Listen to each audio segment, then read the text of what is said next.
अस्सलामुअलैकुम। आज आपके सामने मौजू लेके आया हूँ खुदा शनासी। खुदा शनासी उस वक़्त तक मुमकिन ही नहीं है जितनी देर तक हम खुद शनासी के अमल से नहीं गुज़र पाते। शनासी किसको कहते हैं? शनासा होना, जान लेना, समझ लेना, पहचान लेना, ये सारी टर्म्स यूज़ होती हैं शनासा होने से। शनासा होना, खुद को जान लेना, रब को जान लेने से पहले लाज़िम व मलज़ूम है। खुद को जान लेना क्या है? खुद को जान लेना क्या है? खुद शनासी क्या है? खुद शनासी ये है कि इंसान पूरी तरह से अपने आप से, अपनी ज़ात से, अपने अंदर से, अपने ज़ाहिर से, अपने बातिन से पूरी तरह वाकिफ़ हो जाए। पूरी तरह। हम लोग ये जो ज़िंदगी गुजार रहे हैं, ये हम लोग, मैं ये समझता हूँ, मैं अपनी सोच है, मेरी अपनी ये फीलिंग है कि हम लोग 50 से 70% तक जो है वो दो तरफ़ा ज़िंदगी गुजारते हैं। दो तरफ़ा, दो रोया, दुनियादारी अलग से रखी हुई है। ज़िंदगी को हमने अलग से, हमारा अंदर कुछ और है, हम किसी और तरह से मिलते हैं लोगों से। तो ये जो है हमारे ज़ाहिर और बातिन का फ़र्क जो है, ये जितनी देर तक हम पे क्लियर नहीं होगा, हम इससे शनासा नहीं होंगे, उतनी देर तक हम रब शनासी कर ही नहीं सकते, खुदा शनासी कर ही नहीं सकते। अब हमें इतनी आदत पड़ चुकी है कि हर माहौल में उसी तरह से जीने की आदत इस तरह से बना चुके हैं कि अब हमें उस फ़र्क को, हमारे अंदर के जो ज़ाहिर और बातिन का फ़र्क है, उसको भी पहचान में नहीं ला सकते हम कि हम अंदर से क्या थे। हम भूल चुके हैं हम अंदर से क्या थे और बाहर से हमने क्या अपने ऊपर एक मुखौटा दुनिया को दिखाने के लिए, या वो जैसा देश वैसा भेष वाला मामला हमने कर लिया हुआ। तो वो इतना ज़्यादा हो चुका है जैसा देश वैसा भेष वाला मामला कि हम लोग अब अपनी असल और अपने बातिन को बेसिकली बहुत दूर कर चुके हैं और भूल चुके हैं कि हमारा बातिन असल में क्या था। हमने अपने ज़ाहिर को ही अपना बातिन समझ लिया है और वो बना लिया। खुदशनासी इसी अमल का नाम है कि हम अपने ज़ाहिर और बातिन को पूरी तरह फिर से पहचान लें और उसकी पहचान कर लें, हम उसको जान लें।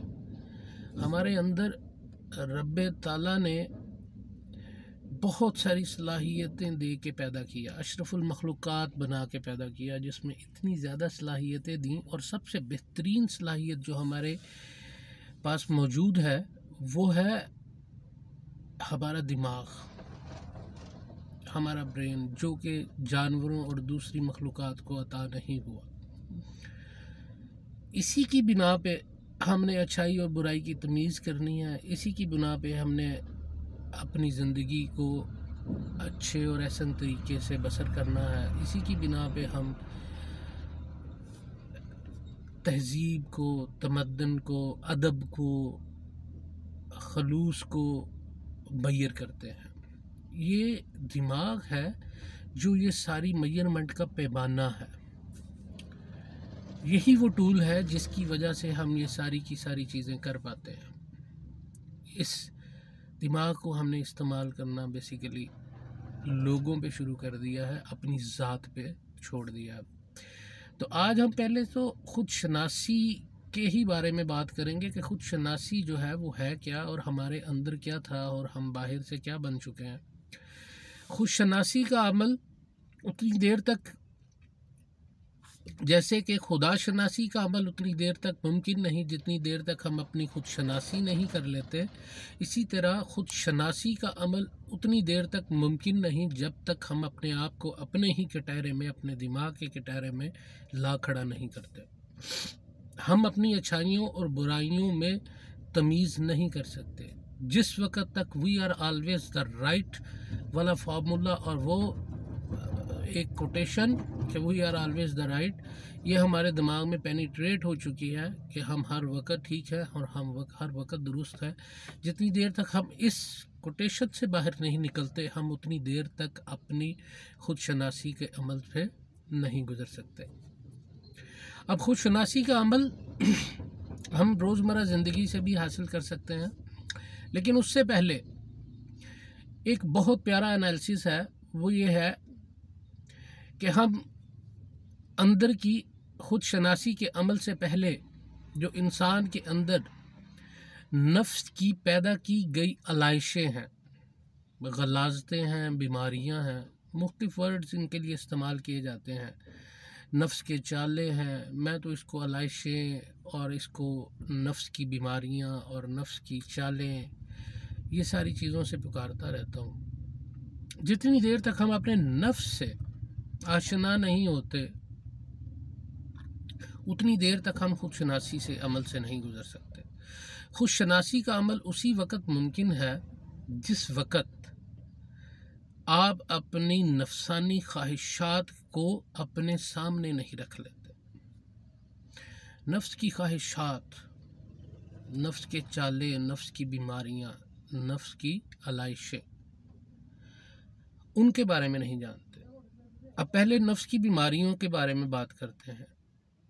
हसद, कीना, चुगली, बुग़्ज़,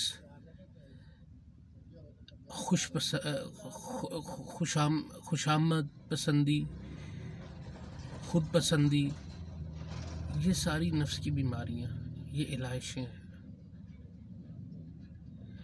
ये सारी इलाइशें हैं। अब आप इन सारी इलाइशों को सामने रखें और अपनी कसौटी करें, अपने आप को एक कसौटी पे डालें, क्या मेरे अंदर इनमें से कौन कौन सी चीज़ें, कौन कौन से मर्ज़ मौजूद हैं। ये वो अमराज हैं जिनको हमने खुद से ही ख़त्म करना है। ये वो अमराज हैं जिनका इलाज जो है वो हमने खुद से करना है, रब्बे ताला की मदद से। रब्बे ताला की मदद के बगैर हम इस दुनिया में कोई भी काम नहीं कर सकते। वो एक बड़ा अच्छा मक़ूला है किसी का कि हम तो चाह भी नहीं सकते कि अगर वो ना चाहे तो, हम तो चाह भी नहीं सकते कि अगर वो ना चाहे तो क्या उसकी चाहत को अपनी चाहत बना लिया जाए या अपनी चाहत को भी उसी की चाहत बना लिया जाए। दोनों तरफा से अगर सोचा जाए तो हमें ये इस अमल से गुज़रना बहुत ज़रूरी है। हमें अपने अंदर की अलाइशों से बाहर निकलना पड़ेगा, अपने नफ्स की अलाइशों से अपने आप को पाक करना पड़ेगा। तो ये पाकी, अपने अंदर की पाकी उसी वक़्त हासिल है जब हम अपनी बीमारियों को जान सकेंगे। डॉक्टर उस वक़्त तक इलाज नहीं कर सकता, हकीम उस वक़्त तक इलाज नहीं कर सकता जितनी देर तक उसको बीमारी का पता ना चल जाए। तो अपने अंदर की बीमारियों को पहले स्टडी किया जाए, सोचा जाए, समझा जाए कि यहाँ पे मैं गलत था, यहाँ पे मैं गलत था, यहाँ पे मैं गलत था। जब आप अपना मुहासबा करना शुरू कर देते हैं तो अब आपकी अलाइशें, आपकी बीमारियाँ आपके सामने शुरू हो जाती हैं। मुहासबा किया, आपकी बीमारियां, आपकी अलाइशें आपके सामने आना शुरू हो गई। जैसे ही आपकी बीमारियां, आपकी अलाइशें आपके सामने आना शुरू हो गई तो अब इलाज मुमकिन है ना। जब बीमारी सामने आ गई तो इलाज मुमकिन है। तो वो इलाज जब करते चले जाएंगे तो खुद शनासी के अमल से गुजरते चले जाएंगे। खुद शनासी में अपने आप को पहचान लेना, अपने अंदर की बीमारियों को समझ लेना, अपने अंदर की अलाइशों के साथ वाकिफ़ हो जाना, अपने ज़ाहिर और बातिन के फ़र्क को महसूस कर लेना कि अंदर मेरे अंदर बहुत सारी अलाइशें हैं लेकिन मैं दुनिया के सामने बहुत अच्छा बन के पेश आता हूँ। तो वो ये सारी चीज़ें अपनी खुद शनासी के अमल से गुज़रना पड़ता है। रब को पा लेना, रब को जान लेना, रब को मान लेना, ये सारी चीज़ें उस वक़्त तक मुमकिन नहीं जितनी देर तक आप अपने आप से मुलाकात नहीं कर लेते, अपने आप को जान नहीं लेते, अपने आप को समझ नहीं लेते, अपने आप की दुरुस्तगी नहीं कर लेते। तो ये खुद शनासी का अमल है इसके बारे में बहुत कुछ कहा जा सकता है, बहुत लंबा बोला जा सकता है, लेकिन अभी मैं सिर्फ इतना ही स्टार्ट पे करूँगा। अगर इस पे मज़ीद बोलने का या मज़ीद सुनने का आपका है तो आप मुझे क्वेश्चन भी कर सकते हैं, या मुझे आप फ़ोन भी, आप किसी तरह से भी, किसी मीडियम से भी मेरे साथ बात कर सकते हैं, तो हम इस पे बड़ी डिटेल डिस्कशंस कर सकते हैं। क्योंकि ये ख़ुद शनासी का अमल जो है ना, ये इंसान के दुरुस्तगी की तरफ पहला कदम है। तो ये मैं आपसे कहना चाहता था। बस इसके बाद ये है कि इंशाल्लाह आपसे फिर बात होती है। जी बहुत शुक्रिया। अस्सलामु अलैकुम व रहमतुल्लाह।